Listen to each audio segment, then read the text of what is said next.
Šodien rubrikā viņi prot šokēt.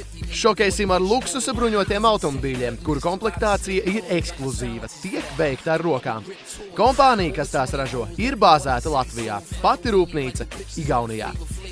Pēdējos pāris gados atkal Latvija ir atgriezusies aktīvā autobūvē ar Dārts Prombronu.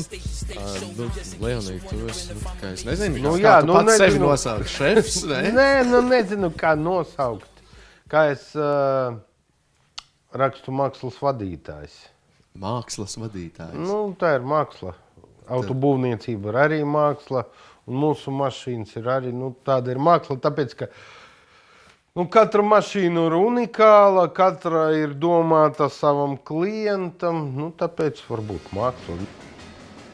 Russo Balt bija pirmā rūpnīca Krievijas impērijā, kas ražoja automobīļus. 1908. gadā Rīgā, Valmieras ielā, Krievu un Baltijas vagonu rūpnīca nodibināja autoražošanas nodaļu, kas uzsāka automobīļu ražošanu. Un jau 1909. gada jūnijā fabriku atstāja pirmais Latvijā ražotais vieglais automobīlis Russo Balt. Pateicoties pārliecinošām uzvarām vairākos rallijos, tostarp arī uzvarēja starptautiskajā rallijā Monte Carlo 1912. gadā, kur žurnālists Nagels veica braucienu no Sanktpēterburgas uz Monako un iegūta divas galvenās balvas par garāko maršrutu un izturību, šīs markas auto kļuva slaveni. 1914. gadā Russo Balt uzsāka bruņu mašīnu ražošanu, bet gadu vēlāk rūpnīca tika evakuēta uz Sanktpēterburgu, kur tika ražoti bruņu transportieri armijas vajadzībām. 1917. gadā Ļeņins uz Russo Balt bruņmašīnas teica vēsturisko runu revolūcijas priekšvakarā. –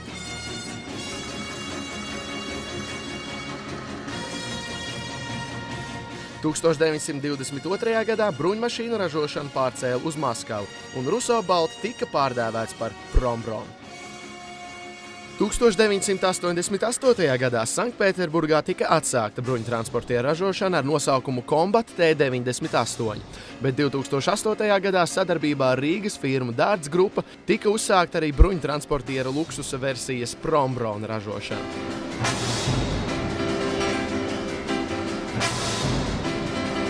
Mēs vairāk ko ražojam nekā bruņu mašīnu domāt pret lodēm. Tā ir vairāk tagad domāt kā droša mašīna. Piemēram, ja būs avārija vai vēl kaut kāds. Standarta mašīna, tur ir metāls 2-3 mm. Mums ir sandvičs no 2 līdz 6 mm tērauds, un tāds sandvičs, kas padara to mašīnu ļoti stipru, ja būs kaut kāda avārija, vēl kaut kas. Tas ir vairāk domāts tam. Un otra lieta ir tagad ļoti populāra visur, pie mums, nezinu kāpēc nē, ir tā saucamais hijackings, kad jūs stāviet uz luksafora, kaut kāds pieskrien, izsit ļoti ātri stiklu, paņem summu un ļoti ātri. Francijā tas viņi ar skuteriem visi brauc tur luksaforos. Piemēram, mums stikli ir 15 mm un cilvēki pērk tas mašīnas tam dēļ vairāk nekā kaut kā tur loži cauršamai. Tas nozīmē, ka zaglis drīzāk sev rokas salauzīs nekā tas stiklis. Jā, tā ir tā. Un vēl kas nopietni, protams, tas ir mašīnas dizains. Tāpēc, kad Hammers beidz savu darbību, cilvēkiem vajag kaut kāds kvadrāts mašīnas. Bet kas vēl no pasaules ir apgūts, kur vēl jau tagad mūsējās mašīnas brauc?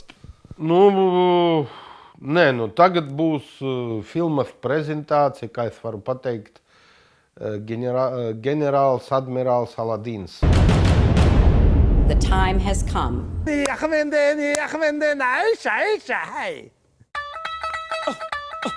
the rock in the building. Yes. Tas ir jaunais Saša Barona Cohena projekts. Saša Barons Cohens, kā viņi to tulkot? His Excellency President of Republic Vadja. Kaut kā tā viņš ir. Viņš lietoja 3 mūsu mašīnas. Viņas, tagad ir 3 mašīnas, pēc tam mums rītdien pārunas būs plāns ražot vēl 7 mašīnas, tā saucamais The Dictator Edition.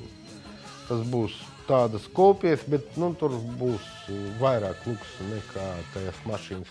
Tāpēc, ka filmā tur viena bija luksus mašīna un divas bija apsardzes mašīnas. Viena brauc Saša un pārējais mašīnas brauca tā saucamais Virgin Guards. Ļoti interesanti. Pats filmēšana arī piedalījies? Nē, protams, viss mūsu komanda tur bija, jā. Tur trīs mūsu cilvēki, 2 no Krievijas, 1 no Rīgas, viņi bija kā šoferi miessargi. Saša Barons, jā. Tā kā mūsējos varēs redzēt arī filmā. Tā! Viņa tur iekšā bija. Redzēt var, praktiski mašīna būs visā filmā. Es tur filmēju tikai, kad no manis Discovery ņēma interviju. Nē, mūs piedalījās. Titros mēs ceru, ka būs.